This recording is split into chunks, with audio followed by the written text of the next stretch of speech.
Hi everyone, welcome back to our YouTube channel. இந்த வீடியோவில் நம்ம என்ன பார்க்க போகிறோன்னா, மெஷர்ஸ் ஆஃப் சென்ட்ரல் டெண்டன்சி அப்படின்னு தான் நம்ம பார்க்க போகிறோம். அந்த டாபிக் தான் பார்க்க போகிறோம்.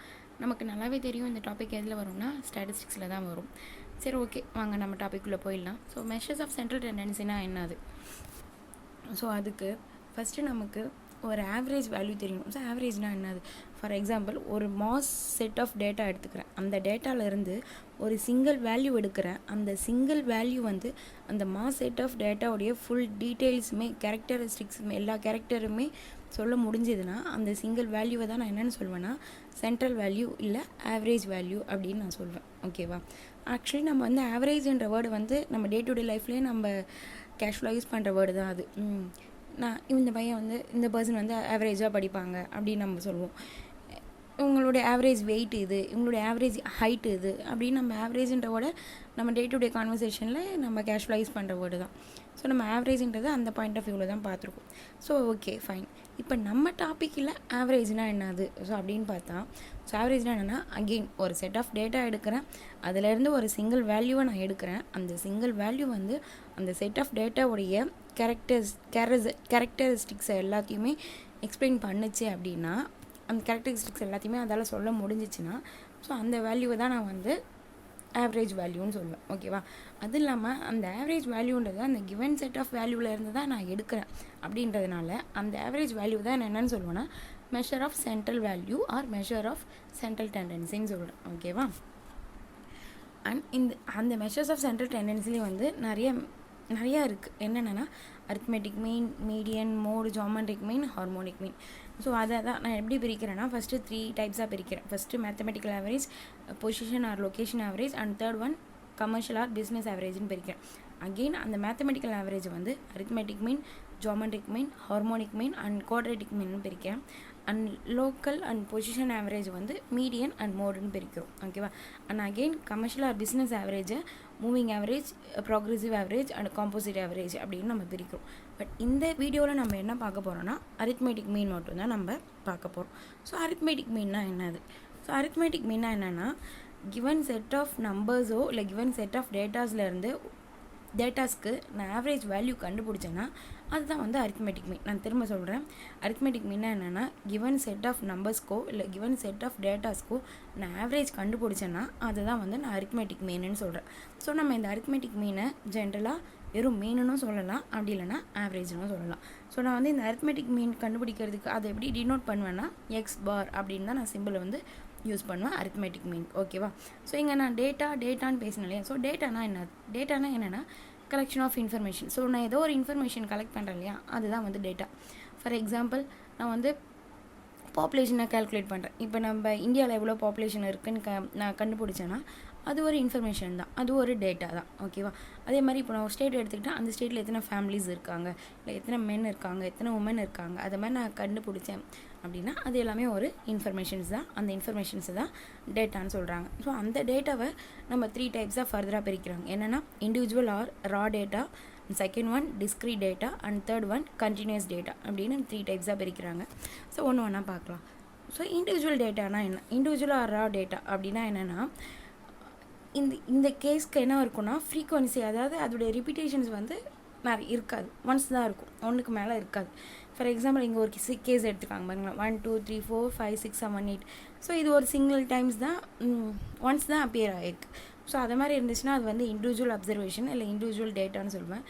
எக்ஸாம்பிளுக்கு ஒரு ஸ்ட்ரீட்டில் எடுத்துக்கிட்டு அங்கே இருக்கிற 10 ஃபேமிலிஸுடைய மந்த்லி இன்கம் என்ன அப்படின்னு நான் எடுத்தேன்னா அது ஒரு இண்டிவிஜுவல் டேட்டா. ஓகேவா? ஒரு 10 ஃபேமிலி இருக்குது, அந்த 10 ஃபேமிலியில் இருக்க இன்கம் என்ன அப்படின்னு நான் எடுத்தேன்னா, டீட்டெயில்ஸ் எடுத்தேன்னா, டேட்டா எடுத்தேன்னா அந்த டேட்டாவை தான் நான் இண்டிவிஜுவல் டேட்டான்னு சொல்லுவேன். ஓகேவா? அப்புறம் வேறு என்ன சொல்லலாம் எக்ஸாம்பிளுக்கு இண்டிவிஜுவல் டேட்டா? ஸோ ஒரு ஸ்டூடெண்ட் எடுத்துக்கிறேன், அவனுடைய 5 சப்ஜெக்ட் மார்க், ஒரு ஸ்டூடெண்ட்டுடைய 5 சப்ஜெக்ட் மார்க்ன்றது 5 டிஃப்ரெண்ட் மார்க்ஸ், அவ்வளோதான். அப்படி கரெக்டாக? ஸோ அதுவுமே ஒரு இண்டிவிஜுவல் டேட்டா தான். ஸோ இது மாதிரி இருக்க டேட்டாஸ்லாம் வந்து நான் இண்டிவிஜுவல் டேட்டான்னு சொல்லுவேன். ஸோ இது மாதிரி இண்டிவிஜுவல் டேட்டா கொடுத்தாங்கன்னா அதுக்கு அரித்மெட்டிக் மீன் எப்படி கண்டுபிடிக்கிறது? ஸோ அதுக்கு என்ன ஃபார்முலானா arithmetic mean equal to total of the observations divided by number of observations. So total observations என்னெல்லாம் கொடுத்துருக்காங்களோ அது எல்லாத்தையுமே நான் ஆட் பண்ணிக்கிறேன். ஸோ ஃபார் எக்ஸாம்பிளுக்கு இங்கே n அப்சர்வேஷன்ஸ் எடுத்துக்கிட்டேன், x1 x2 x3 up to xn நான் n அப்சர்வேஷன்ஸ் எடுத்துக்கிட்டேன். ஸோ நம்ம என்ன பண்ணணும், எல்லாத்தையும் டோட்டல் பண்ணணும் இல்லையா. So x1 + x2 + x3 up to xn. So எல்லாத்தையுமே நான் ஆட் பண்ணிக்கிறேன் divided by number of observations. That means அதில் எத்தனை அப்சர்வேஷன்ஸ் இருக்குது அப்படின்னு நான் பார்க்குறேன். ஸோ எத்தனை இருக்குது, 1 2 3 அப் டு n வரைக்கும் இருக்குது. அப்போ n அப்சர்வேஷன்ஸ் இருக்கு இல்லையா, அப்போ டிவைடட் பை n அப்படின்னு நம்ம போட்டு கண்டுபிடிக்கிறோம். ஸோ இதை சிம்பிளாக எப்படி சொல்லலாம்னா, x1 x2 up to xn இருக்கு இல்லையா, அதை சிக்மா எக்ஸ் அப்படின்னு சொல்கிறேன். சிக்மா எக்ஸ்னானது summation of all those values. That means அந்த எல்லா வேல்யூஸுமே நம்ம ஆட் பண்ணணும்னு அர்த்தம், டிவைடட் பை n. ஓகேவா. ஸோ இதோ இன்னும் சம்மில் எக்ஸாம்பிளில் பார்க்கலாமா. ஸோ எக்ஸாம்பிளில் இங்கே ஒரு எக்ஸாம்பிள் எடுத்துக்கிட்டேன். இங்கே இது என்ன டேட்டா, இது கண்டிப்பாக இது இண்டிவிஜுவல் டேட்டா தான், ஏன்னா ஃப்ரீக்வன்சி இல்லை. தட் மீன்ஸ் வெறும் நம்பர்ஸ் மட்டும்தான், டேட்டாஸ் வெறும் இண்டிவிஜுவலாக தனித்தனியாக வெறும் நம்பர்ஸ் மட்டும்தான் இருக்குது. ஸோ இது ஒரு இண்டிவிஜுவல் டேட்டா. ஸோ இங்கே எத்தனை நம்பர்ஸ் இருக்குது பாருங்கள், 1 2 3 4 5 6 7 8 9 and 10 நம்பர்ஸ் இருக்கு இல்லையா. ஸோ அப்போ இந்த கேஸில் நமக்கு என்னவா இருக்கும், n = 10. ஸோ நமக்கு ஃபார்முலா தெரியும், x bar = x1 + x2 + x3 etc. + xn divided by n. So that means என்ன பண்ணுறோம், கொடுத்துருக்க எல்லா நம்பர்ஸையும் நம்ம ஆட் பண்ணுறோம். ஸோ எல்லாத்தையும் ஆட் பண்ணும்போது 30 + 70 + 10 + 75 + 500 + 8 + 42 + 250 + 40 + 36ன்னு நம்ம எல்லா நம்பர்ஸையும் ஆட் பண்ணிக்கிட்டோம் டிவைடட் பை n. என்னன்றது இங்கே என்ன, நமக்கு 10 தான் இருக்குது, கரெக்டாக 10 நம்பர்ஸ் இருக்குது. So divided by 10. ஸோ எனக்கு டிவைட் பண்ணால் என்ன வரும், ஸோ 1061 divided by 10. ஸோ என்ன வரும், 106.1. ஸோ இதுதான் வந்து நம்ம இண்டிவிஜுவல் கேஸ்க்கு மீன் வேல்யூ. ஓகேவா. சரி, ஓகே. நெக்ஸ்ட் ஒன் டிஸ்க்ரிட் சீரீஸ்னால் என்னது. ஸோ ஓகே, இண்டிவிஜுவலாக நம்ம என்ன சொன்னோம், ஃப்ரீக்வன்சி இருக்காது. அதாவது ஒரு பர்சனுடைய ஒரு ஸ்டூடெண்ட்டுடைய 5 சப்ஜெக்ட் மார்க்ஸ் என்ன, அதை மாதிரி பார்த்தோன்னா அதுதான் வந்து நம்ம இண்டிவிஜுவல்னு சொல்லணும் இல்லையா.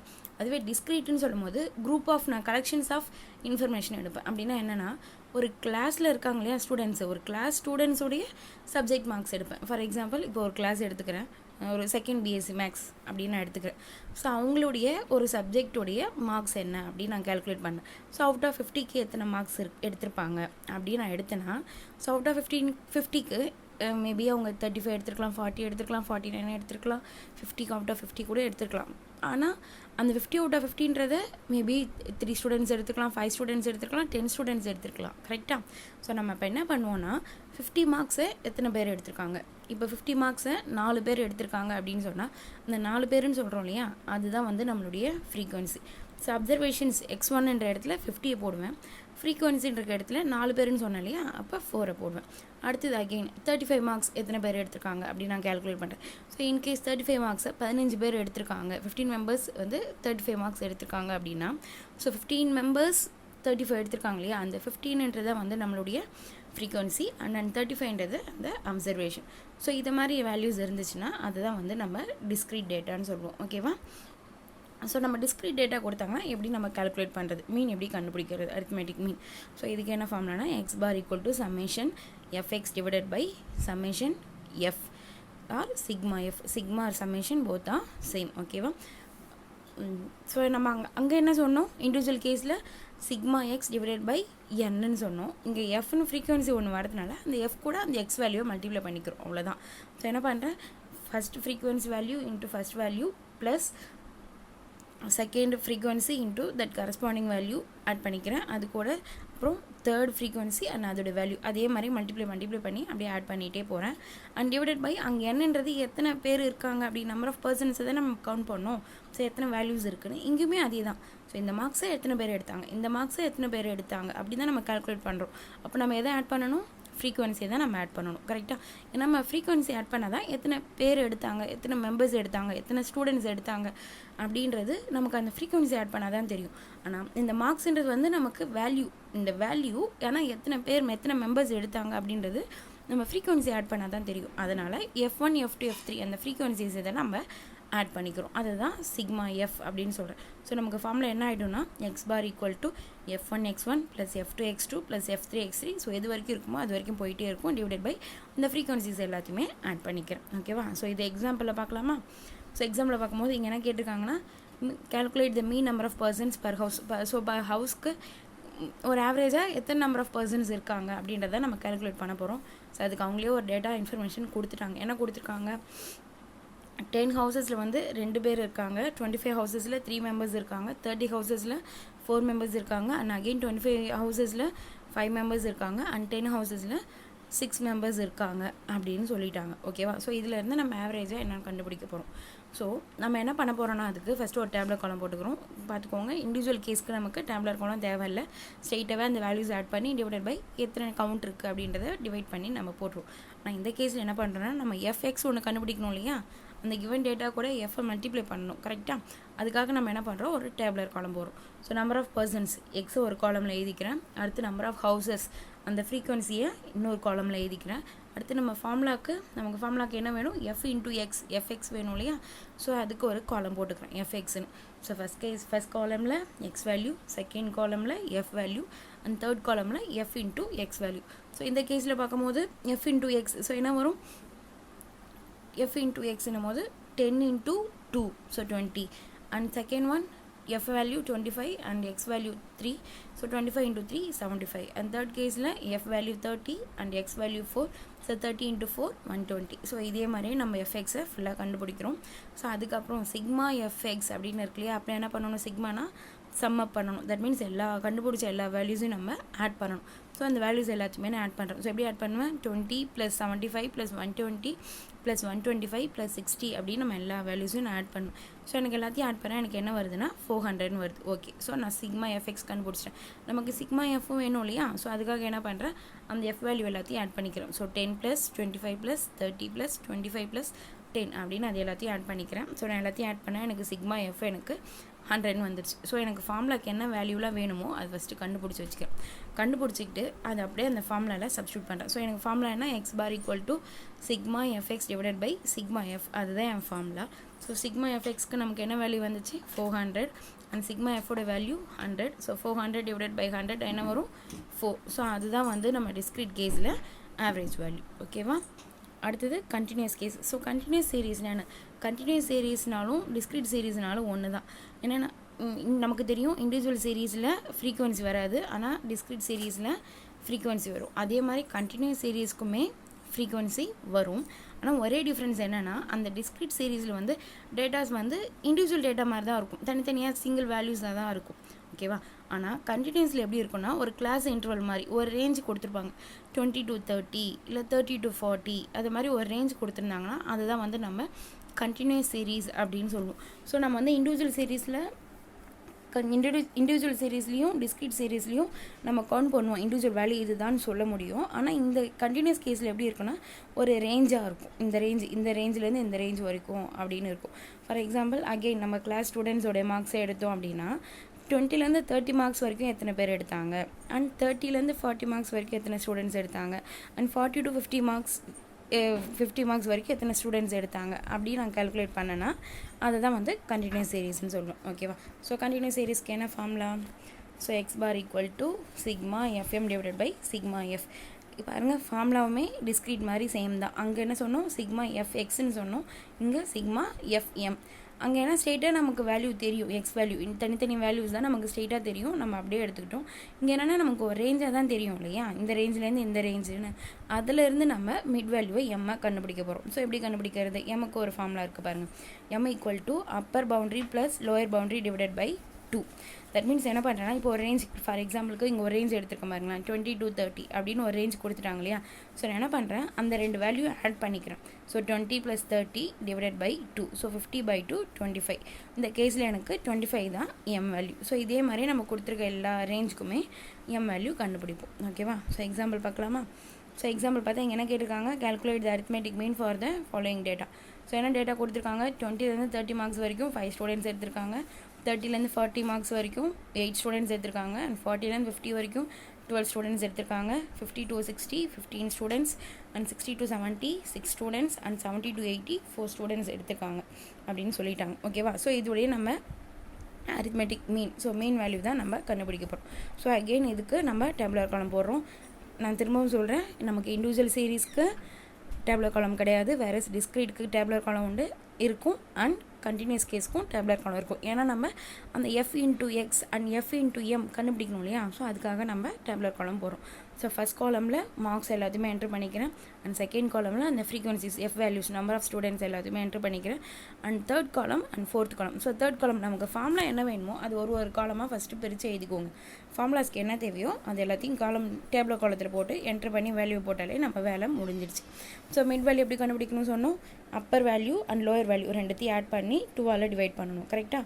ஸோ ஃபஸ்ட் கேஸில் பார்க்கும்போது பாருங்கள் 20 to 30 அப்போ 20 + 30 ரெண்டுத்தையும் ஆட் பண்ணால் 50 / 2 25 தான் எம் வேல்யூ. செகண்ட் கேஸில் பார்க்கும்போது 30 + 40 ஸோ 30 + 40 / 2 ஸோ 70/2 35 தான் நம்ம மிட் வேல்யூ. நெக்ஸ்ட் கிளாஸில் பார்க்கும்போது 40 to 50 தான் வந்து நம்ம லிமிட் இல்லையா நம்ம கிளாஸ் இன்டர்வல். அப்புறம் ரெண்டுத்தையும் ஆட் பண்ணுவோம். அப்போ 40 + 50 அப்படின்னும் போது 90 / 2 45. ஸோ இதே மாதிரியே நம்ம எல்லா மிட் வேல்யூஸுமே நம்ம கண்டுபிடிச்சிக்கிறோம். ஸோ நமக்கு ஃபார்முலா என்னென்னு தெரியும்? x bar = sigma fm / sigma f. So sigma fனா என்ன பண்ணணும்? எஃபோட வேல்யூஸ் எல்லாத்தையும் ஆட் பண்ணணும் அண்ட் fm அப்படின்னு சொல்லும் போது FEMையும் மல்டிப்ளை பண்ணணும். ஸோ அதை தான் இங்கே நான் பண்ண போகிறேன். So f × m. So first கேஸில் f வேல்யூ என்ன? 5 அண்ட் m வேல்யூ என்ன? 25. ஸோ 5 × 25 125 தான் நம்ம ஃபஸ்ட் வேல்யூ.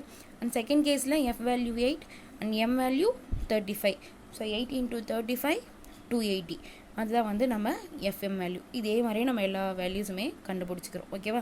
ஸோ நமக்கு என்ன வேணும்? சிக்மா எஃப்எம் வேணும். தட் மீன்ஸ் அந்த எஃப்எம் கண்டுபிடிச்சிருக்கோம் இல்லையா அந்த எல்லா வேல்யூஸும் சம்மப் பண்ணணும். சம்மப்னா ஆட் பண்ணுறோம். ஸோ ஆட் பண்ணுறோன்னா என்ன பண்ணுவோம்? 125 + 280 + 540 + 825 + 390 + 300. ஸோ இது எல்லாத்தையும் நான் ஆட் பண்ணுறேன். ஸோ ஆட் பண்ணால் நமக்கு என்ன வேல்யூ வருது? 2460 அப்படின்னு வந்துடுச்சு. ஓகேவா? ஸோ இதுதான் என்னுடைய சிக்மா எஃப்எம் வேல்யூ. அதே மாதிரி நமக்கு என்ன வேணும்? சிக்மா எஃப் வேணும். ஸோ சிக்மா எஃப்னும் போது கொடுத்துருக்க எஃப் வேல்யூஸ் எல்லாத்தையும் நான் ஆட் பண்ணுறேன். ஸோ ஆட் பண்ணுறேன் போது 5 + 8 + 12 + 15 + 6 + 4. ஸோ எல்லாத்தையும் ஆட் பண்ணால் எனக்கு என்ன வருது? 15 வந்துடுச்சு. ஸோ நமக்கு ஃபார்முலாக்கு வேண்டிய வேல்யூஸ் எல்லாமே நம்ம கண்டுபிடிச்சிட்டோம். இப்போ என்ன பண்ண போகிறோம்? ஃபார்முலாவில் சப்ஸ்டியூட் பண்ண போகிறோம். அவ்வளோதான். ஓகேவா? ஸோ நம்ம ஃபார்முலா என்ன? x bar = sigma fm / sigma f. கரெக்டாக? ஸோ சிக்மா எஃப்எம்க்கு என்ன வேல்யூ? 2460. ஸோ அந்த வேல்யூஸ் நான் கொடுத்துட்டேன். அடுத்து சிக்மா எஃப் வேல்யூ 50. ஸோ அந்த 50யும் நான் என்ட்ரு பண்ணிட்டேன். ஸோ அது ரெண்டுத்தையும் டிவைட் பண்ணால் எனக்கு என்ன வேல்யூ வருதுன்னா 49.20 அப்படின்னு வருது. ஸோ அதுதான் வந்து நம்ம கண்டினியூஸ் சீரீஸுடைய arithmetic mean. So average value. ஓகேவா? ஸோ இதே மாதிரி தான் நம்ம இண்டிவிஜுவல் கேஸாக இருந்தாலும் டிஸ்க்ரீட் கேஸாக இருந்தாலும் கண்டினியூஸ் கேஸாக இருந்தாலும் வேல்யூஸ் கண்டுபிடிக்கிறோம். Mean value. ஸோ அதை நம்ம எல்லாத்தையும் சொன்னோம் இல்லையா அந்த டிஃப்ரென்ஸாக ஒரு பாக்ஸில் கொடுத்துருக்கேன் நான். என்னென்னா ஃப்ரீக்வன்சி வந்து ஒன் ஃப்ரீக்வன்சி தான் இருக்கும். சிங்கிள் ஃப்ரீக்வன்சி தான் இருக்கும் இண்டிவிஜுவல் கேஸ்க்கு. ஆனால் டிஸ்க்ரீட்க்கும் கண்டினியூஸ்க்கும் மோர் தென் ஒன் ஃப்ரீக்வன்சி இருக்கும். அதான் இந்த மார்க்ஸை எத்தனை ஸ்டூடெண்ட்ஸ் எடுத்தாங்க இல்லை இந்த மார்க்ஸ்லேருந்து இந்த மார்க்ஸ் வரைக்கும் எத்தனை ஸ்டூடெண்ட்ஸ் எடுத்தாங்க அப்படின்னு நம்ம பேசுகிறோம் இல்லையா? அதனால் மோர் தென் ஒன் ஃப்ரீக்வன்சி இருக்கும் அப்படின்னு சொல்கிறாங்க. நம்ம தான் சொன்னால் டேப்லர் காலமே வராது. ஏன்னா ஃப்ரீக்வன்சின்றதே நம்ம பேச போகிறது இல்லையா இண்டிவிஜுவல் கேஸில். அதனால் அந்த இடத்துல நமக்கு டேப்லர் காலமும் வராது, ஃப்ரீக்வன்சிக்குன்னு ஒரு காலமும் வராது.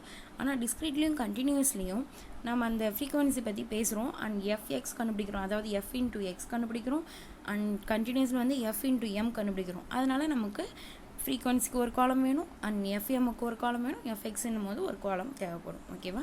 ஸோ இதுதான் வந்து இதோடைய குட்டி டிஃப்ரென்சஸ். ஸோ நம்ம இதெல்லாம் ஃபார்முலா சொன்னோம் இல்லையா இண்டிவிஜுவல் டிஸ்க்ரீட் கண்டினியூஸ்க்கு அந்த ஃபார்முலா தான் நான் கம்பைன் பண்ணி எழுதியிருக்கேன். ஸோ இது நம்ம பார்க்கும்போதே ஒரு கன்க்ளூஷனுக்கு வரலாம் பாருங்களேன். ஸோ இண்டிவிஜுவல் கேஸ்க்கு என்ன ஃபார்முலா? x bar = x barன்றது அரித்மெட்டிக் மீனுக்கு டினோட் பண்ணுற சிம்பிள் தான் x bar. So x bar = sigma x / n. That means எல்லா வேல்யூஸும் நான் ஆட் பண்ணுறேன். ஆட் பண்ணிவிட்டு டிவைடட் பை எத்தனை வேல்யூஸ் இருக்குதுன்னு கவுண்ட் பண்ணி போட்டுறேன். அப்படி போட்டுவிட்டு அது என்னென்னு இண்டிவிஜுவல் வேல்யூ கண்டுபிடிச்சிடலாம். அடுத்து டிஸ்க்ரீட் சீரீஸ்ன்னு சொல்லும் போது என்ன பண்ணுறேன்? அதில் ஒரு ஃப்ரீக்வன்சி ஒன்று வந்துடும். ஸோ எத்தனை how many times they appeared இல்லை how many times இல்லை how many persons அப்படின்னு வரும் இல்லையா? ஸோ அதுதான் வந்து நம்ம ஃப்ரீக்வன்சியாக இருக்கும். ஸோ அந்த ஃப்ரீக்வன்சியாக அந்த வேல்யூஸ் கரஸ்பாண்டிங் வேல்யூஸ் கூட அப்படியே நான் மல்டிப்ளை பண்ணி போட்டுக்கிறேன்.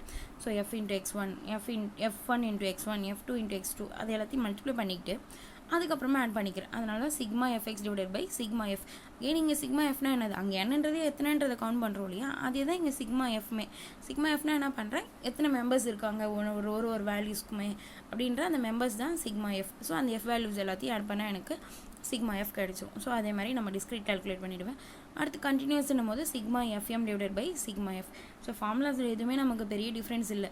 வெறும் இண்டிவிஜுவல் வேல்யூ மட்டும் இருந்துச்சுன்னா அந்த வேல்யூஸ் மட்டும் ஆட் பண்ணிக்கிறேன். அதுவே ஃப்ரீக்வன்சி இருந்துச்சுன்னா அந்த ஃப்ரீக்வன்சி கூட மல்டிப்ளை பண்ணிவிட்டு அதுக்கப்புறமா ஆட் பண்ணிக்கிறேன். கண்டினியூஸ் கேஸாக இருந்துச்சுன்னா அது லிமிட்டில் இருந்துச்சுன்னா, அதாவது கிளாஸ் இன்டர்வலில் இருந்துச்சுன்னா இந்த லிமிட்லேருந்து இந்த லிமிட் வரைக்கும் அப்படின்னு இருந்துச்சுன்னா அந்த 2 வேல்யூ ஆட் பண்ணி டிவைடட் பை 2 பண்ணி போட்டுறேன். அவ்வளோதான். போட்டுட்டா நமக்கு எம் வேல்யூ கிடச்சிரும். அதுக்கப்புறமா எஃப் இன்ட்டு எம் கால்குலேட் பண்ணி போடுறோம். ஓகேவா? நெக்ஸ்ட் வீடியோவில் நம்ம மீடியன் அண்ட் மோட்லாம் பார்ப்போம். இது உங்களுக்கு பிடிச்சிருக்கும்னு நினைக்கிறேன். தேங்க்ஸ் ஃபார் வாட்சிங். தேங்க்யூ.